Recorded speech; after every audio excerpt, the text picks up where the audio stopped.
అయోధ్య రామాలయంలో భక్తుల కానుకలు దుర్వినియోగమైన కేసులో దర్యాప్తు ముమ్మరమైంది. ఈ కేసులో అరెస్టైన 8 మంది నిందితుల ఇళ్లపై పోలీసులు ఏకకాలంలో దాడులు చేశారు. స్థానిక మెజిస్ట్రేట్ సమక్షంలో లవకుష్ మిశ్రా, అవినాష్ శుక్లా, రమాశంకర్ యాదవ్ తదితరుల ఇళ్లలో తనిఖీలు జరిపినట్లు పోలీసులు తెలిపారు. ఈ కేసులో అరెస్టైన 8 మంది నిందితులకు అయోధ్య కోర్టు రేపటి వరకు జ్యుడిషియల్ కస్టడీ విధించింది. సోమవారం వారిని మళ్లీ కోర్టులో ప్రవేశపెట్టనున్న పోలీసులు తదుపరి విచారణ కోసం తమ కస్టడీకి ఇవ్వాలని కోరే అవకాశం ఉంది.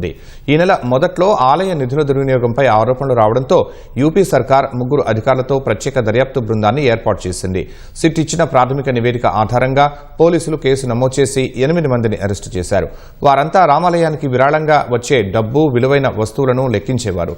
దాదాపు 7 నుంచి 7.5 కోట్ల మేర భక్తుల కానుకలు దుర్వినియోగం అయినట్లు ఆరోపణలు ఉండగా ఇప్పటివరకు నిందితుల నుంచి 79.85 లక్షల రూపాయలను రికవరీ చేశారు.